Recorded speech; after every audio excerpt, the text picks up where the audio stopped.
আচ্ছা নাসির, বলো তো এই প্রশ্নটার রাইট অ্যান্সার কি হবে? বিশুদ্ধ বানান কোনটি?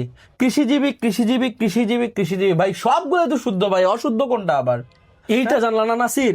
তুমি যদি এটা না জানো, না হবে তোমার চাকরি, না হবে তোমার বিয়ে। তুই বড়ই নাদার নাসির।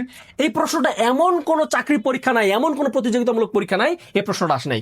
বাংলাদেশের সকল চাকরি পরীক্ষায় এই প্রশ্নটা বিভিন্ন ভাবে আসছে। তাহলে এই প্রশ্নটা আমি একটা টেকনিক শিখাই দিব। এই টেকনিকের মাধ্যমে এই ধরনের যত প্রশ্ন আছে সবগুলো আপনি সমাধান করতে পারবেন। টেকনিকটা কি? শব্দের শেষে যদি কি থাকে, শব্দের শেষে যদি জিবি থাকে, কোথায়? শব্দের শেষে। শব্দের শেষে যদি জিবি থাকে এবং এই জিবি দিয়ে যদি কোনো পেশা বুঝায়, কি বুঝায়? কোনো পেশা বুঝায়, তাহলে বানানে দুইটাই হবে দীর্ঘিকার। দুইটাই কি হবে?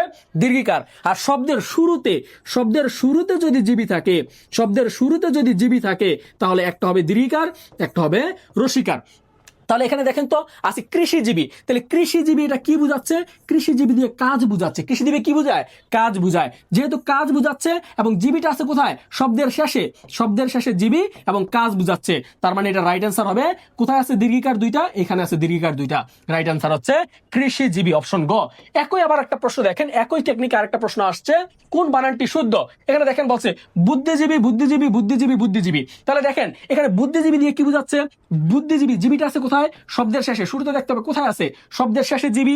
এবং বুদ্ধিজীবী দিয়ে কি বোঝায়? পেশা বুঝায়। তার মানে এখানে কি হবে? বুদ্ধিজীবী বানানে দুইটাই কি হবে? দীর্ঘিকার হবে। দুইটাই কি হবে? দীর্ঘিকার হবে। আশা করি বুঝতে পারছেন। তাহলে এইরকম আরো কিছু বানান দেখাই, আরো কিছু বানান দেখে আপনাকে। দেখেন শব্দের শেষে জীবী আছে, চাকরিজীবী হবে দীর্ঘিকার, দুইটাই দীর্ঘিকার। পেশাজীবী, বুদ্ধিজীবী, মৎস্যজীবী, শ্রমজীবী, কৃষিজীবী, আইনজীবী, সবগুলো বানানে কি বুঝাচ্ছে? পেশা বুঝাচ্ছে। আর জীবীটা আছে কোথায়? শব্দের শেষে। একটা টেকনিক, শব্দের শেষে জীবী এবং দুইটা দিয়ে যদি পেশা বোঝায় তাহলে হবে দুইটাই দীর্ঘিকার। দুইটাই কি হবে?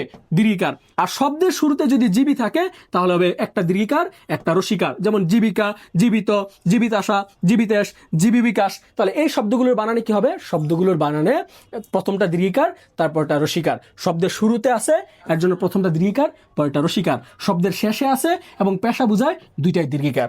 আশা করি বুঝতে পেরেছেন।